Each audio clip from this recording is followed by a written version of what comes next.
SMNI presidential candidates interview. And again, 1 hour went by so quickly.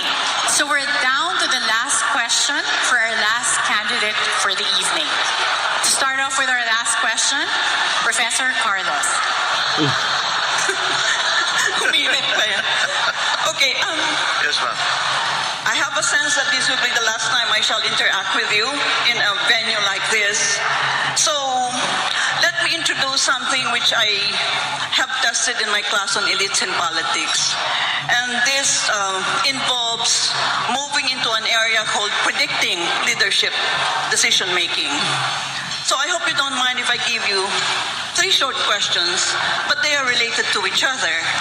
And it will give our people a chance to know you in terms of your leadership style.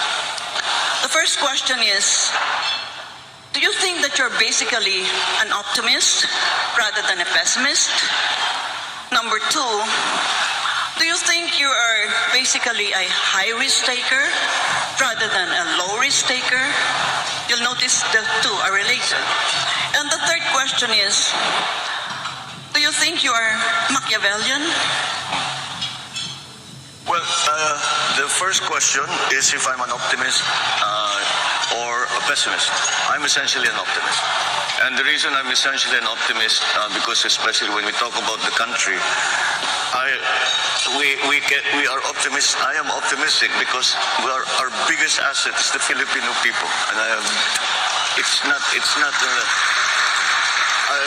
I try to be very objective about it, ma'am. I have traveled all over the world. I have not met a better people than Filipinos in every possible. Am I a risk taker or not? When it comes to national issues, I am tend towards the conservative only because a mistake will cost so much suffering to so many people. In other words, you have to be very careful with the decisions you make. And it's not something that you do offhand. You think about it very hard. You talk to as many people as you can.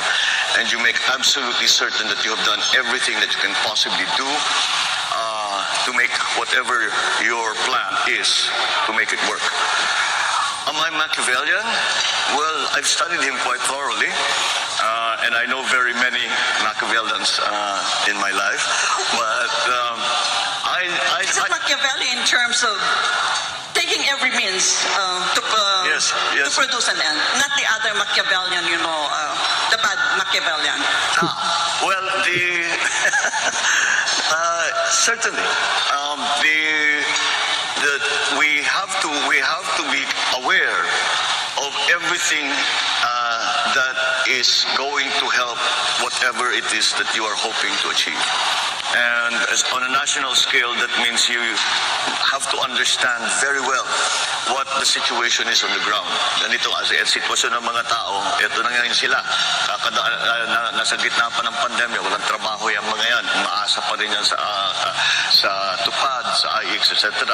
O paano tayo lalabas niyan? Where will what are the other countries doing?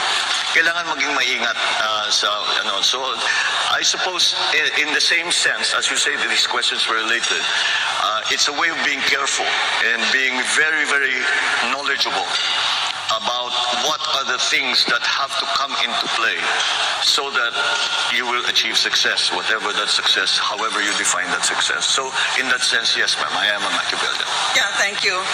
In future, if you have time, please come to the university and I will discuss with you. It's called the operational code construct. Thank you very much.